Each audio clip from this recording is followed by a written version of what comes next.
Hello everyone and welcome to another casual review. Today I'm talking about Jak II. I told you I'd eventually get to Jak and Daxter's sequel. When I recorded the Jak and Daxter casual review, I lamented that I did not own the Jak and Daxter collection that has been remastered in HD for the PlayStation 3.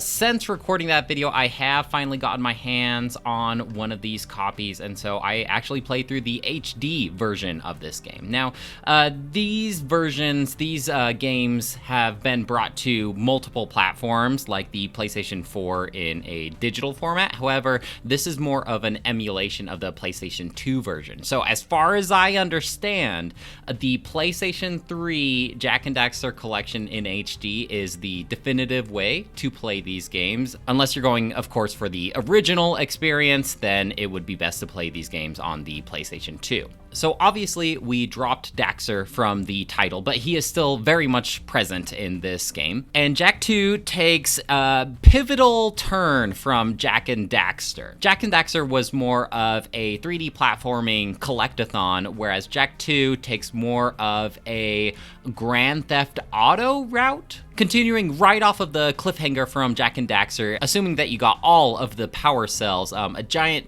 portal is opened, and at the intro of Jak II, we go through the portal only to get captured by this evil dictator named the Baron. And for years, the Baron performed experiments on Jak and basically injected him with a ton of dark eco. Now, if you're well versed with Jak and Daxter, you know that Daxter fell into a pool of dark eco, which turned him into an Ottsel. The dark eco did not have a similar effect on Jak, however, for Jak is very angry now, and he can talk. In the first game, he is a silent protagonist. He's kind of more happy-go-lucky. In this one, he talks, and he's pissed. But that's not all of the effects that the dark eco has on him. He can also transform temporarily into Dark Jak, where he has these long claws and he slashes at enemies. And I do think that it is a really cool addition to the gameplay. However, I rarely ever ended up using Dark Jak because in order to be able to turn into Dark Jak, you need to acquire these little blobs of dark eco. And it takes a rather long time to charge up enough energy to actually transform into Dark Jak. And once you do, you're really only Dark Jak for maybe like 20 seconds, and then it's done. Now, it is very overpowered, and you are very strong, and there are ways to upgrade Dark Jak with like a super awesome ability. Eventually, you can upgrade Dark Jak so he's like invulnerable, so he can't take any damage or anything like that, but I just feel like there weren't enough reasons or excuses to use Dark Jak. Now, you do upgrade Dark Jak by defeating these enemies. They're one of the more common enemies that you'll be facing in this game, called Metalheads. And whenever you defeat a new Metalhead, they drop this little resource that you can eventually, if you acquire enough, you can trade it into the statue. You may recognize these statues from Jak and Daxter, where you can turn in precursor orbs for power cells, and eventually they will slowly give you different upgrades for Dark Jak. Now, the main reason that I really didn't use Dark Jak is this game introduces guns, and so oftentimes I would find myself opting for a ranged attack over a physical attack. You're going to get access to 4 different guns through this playthrough, and your guns slowly do get upgraded as the story progresses.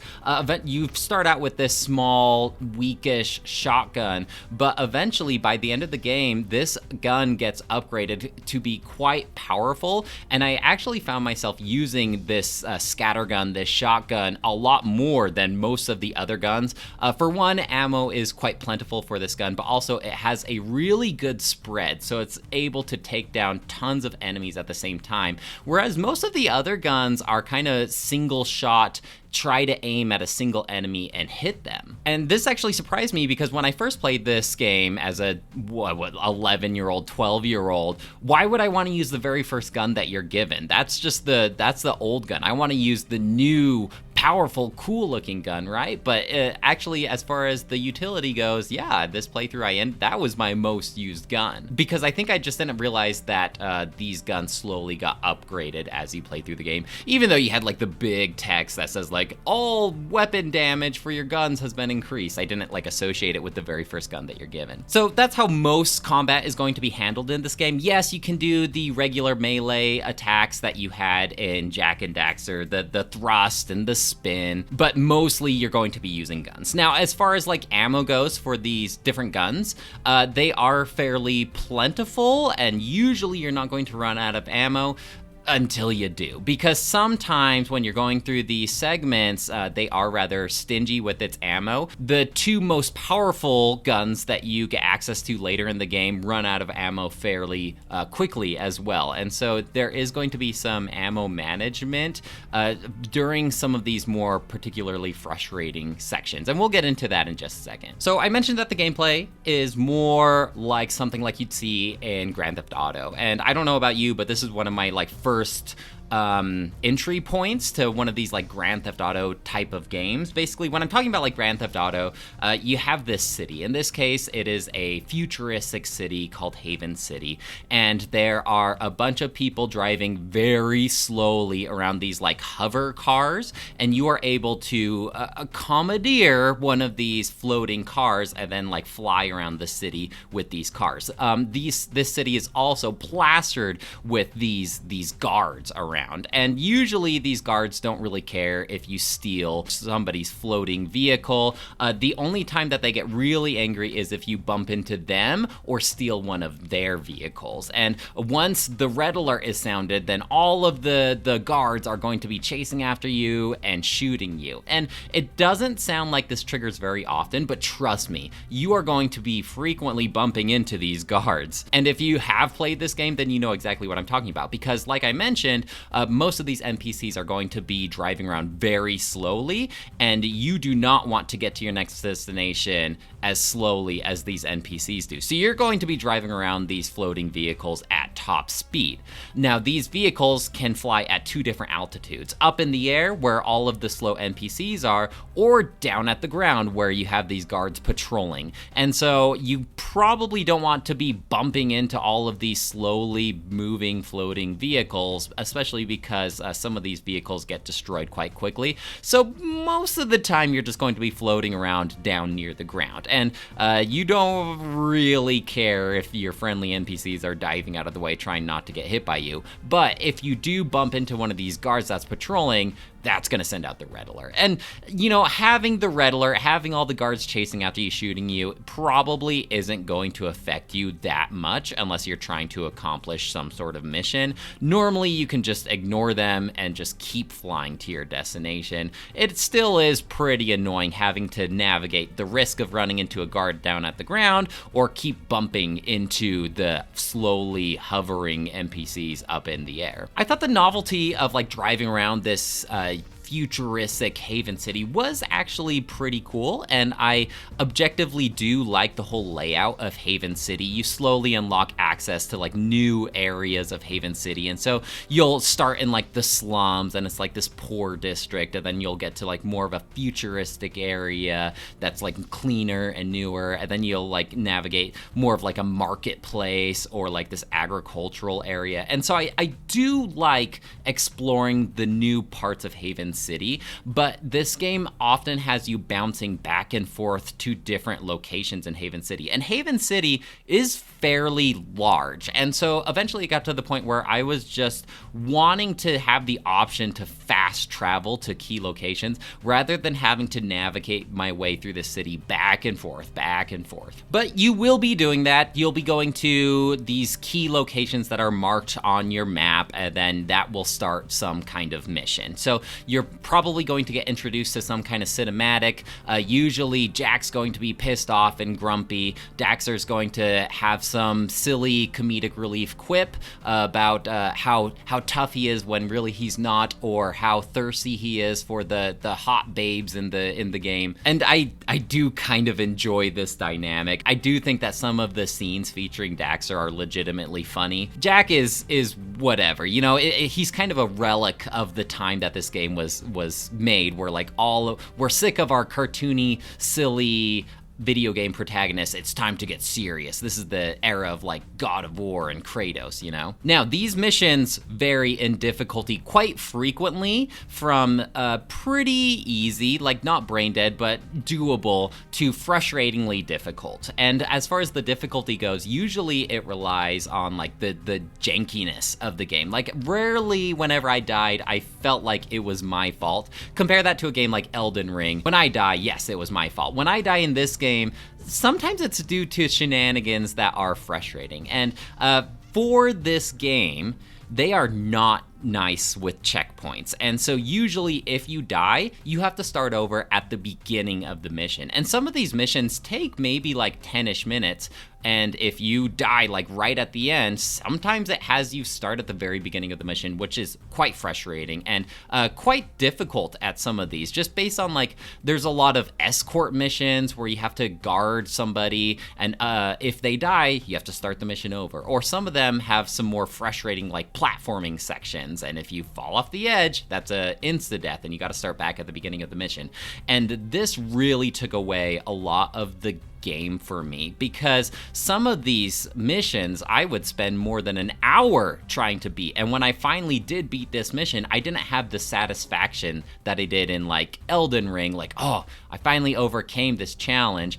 I had the satisfaction of, oh, finally, I don't have to play this mission anymore. And then other times, some of these missions are easy and I beat it the very first time. Like the very final boss in this game, I didn't die to him once. I was able to take him down the very first time I squared off with him. And so there's just like frustrating moments in this game. Also, like scattered throughout Haven City, there are these little side challenges that you can try to accomplish, and some of these are very, very difficult, and the rewards are quite negligible because you'll get just one precursor orb. Now, I haven't talked about precursor orbs yet. They are quite rare in this game compared to the first Jak and Daxter, but these precursor orbs are pretty interesting because if you acquire enough, then you can go to the secrets tab on your menu and you can unlock things like artwork or different shooting ranges for your new guns. What I really like about these precursor orbs are the big head mode or the tiny head mode, and they bring me so much joy. Basically, they make Jak's head either super big or super tiny, and this is also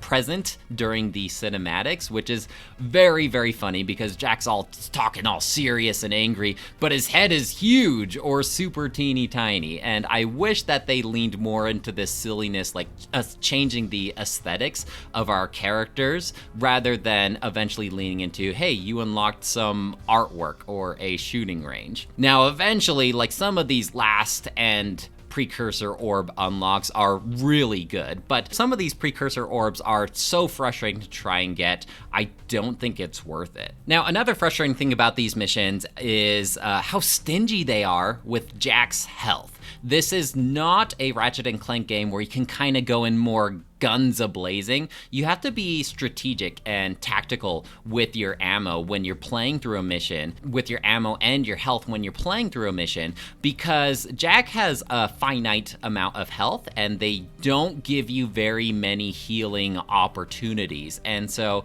a shot from a bullet from a guard is going to take 2 bars of health and you only have 8 bars. So if you get shot 4 times, it's game over and you have to start all over with that mission again. Missions like that can be quite frustrating, especially when there is lots of combat involved and lots of guards are shooting at you. And you need to really take your time and try to aim at the enemies, which works for the most part, trying to aim at bad guys, especially from super far away. But I wouldn't have complained about some kind of better lock-on system, especially for these single shotguns where I'm trying to shoot way across the area. Sometimes it's just kind of difficult to aim at the guy that I want to shoot. There are other ways that they do mix up the gameplay to keep things fresh and interesting, and these are pretty common throughout the game. So for instance, they give you this floating jet board, which is basically like a skateboard that you can hop on and you can grind on rails and do tricks, which is another relic of the time that this game was released. The cool thing about this jet board is you can hop on it anytime you want. When you're navigating to your next mission, just anywhere in the world, you can hop on it and just fly around and do tricks and stuff like that. That's cool. Sometimes you get to control Daxter directly, and he does like lots of little mini games like whack-a-mole. There's a section where he's being like running away from a giant spider, and it's like reminiscent of Crash Bandicoot. So they do mix things up from time to time. There are a couple missions where you assume control of this like giant mech suit. These lean more on the frustrating side of things, however, because this mech suit can't fire any projectiles or anything like that. So if you're encountering an area where lots of enemies are shooting at you, you pretty much have to get out of the mech suit, shoot them down, get back in the mech suit, destroy the wall, get out of the mech suit. And so it can be kind of frustrating. These mech suit missions are also rather long, and so if you do happen to die, it is frustrating having to start the mech suit missions over again. Fighting the camera was also a constant struggle with me as well, just trying to get my camera to aim where I want it to look at. And whenever I was near a wall, the camera doesn't want to like go into the wall, and so it like fights and resists me when I'm around a ton of walls or barriers. Again, another relic of its time. But again, I do really love the world building in this game. I love the vast array of characters that you're going to be interacting with during these cinematics. I do love the setting of Haven City. Even though it is kind of tedious to navigate through, I like that I have this like open big city that I'm going to be playing the majority of the game in. Now, you do go to other locations, so it's not like all of this city environment. Sometimes you'll be going to like these ruins. Other times you'll be exploring like these precursor areas. The story is interesting, although sometimes when I'm doing a mission, I will forget why I'm there or what I'm trying to accomplish, just because there are like usually like multiple threads featuring like multiple story beats. And so sometimes if I haven't addressed a certain story beat in a while, I kind of forget what I'm trying to do. But you can always go to the missions tab and it tells you like exactly what your objective is. It just doesn't tell you why you're trying to accomplish that objective. Now, if you had asked me before I played through Jak and Daxter and Jak II, which game I thought was better, I would immediately say Jak II. Like Jak II in my head as a teenager improved everything that Jak and Daxter had. It has guns and an open world, and you can hijack these flying cars, and there's missions and a ton of cinematics. Like on paper, Jak II sounds like a pure upgrade from Jak and Daxter, but having played both of them within a year, I honestly think I enjoyed Jak and Daxter more because I think I lean more onto the 3D platforming collectathon side of things rather than the mission-based Grand Theft Auto type of gameplay that this game has. There's still a lot of fun to be had here and a lot of enjoyment, and this is on a lot of people's top PlayStation 2 games list, but for me personally, I think my attitude regarding this game has dropped a little bit from my memories. I think I'm going to give this game a 3 out of 5. I still enjoyed it, but I gotta say, I think Jak and Daxter is the better game. That's not going to stop me from eventually hopping over to Jak III, however, and completing this HD collection, and we'll see how the whole trilogy wraps up. Well, guys, that's it for me. Let me know if you have any questions or comments about Jak II, and I'd love to hear what you have to say. Otherwise, I'll talk to you later. Bye!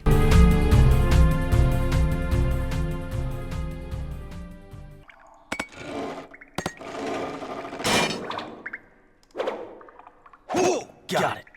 Where would you be without me, eh, Dax? Well, Jak, I probably wouldn't be 2 feet tall, fuzzy, and running around in the sewer without a pair of pants. God, I miss pants.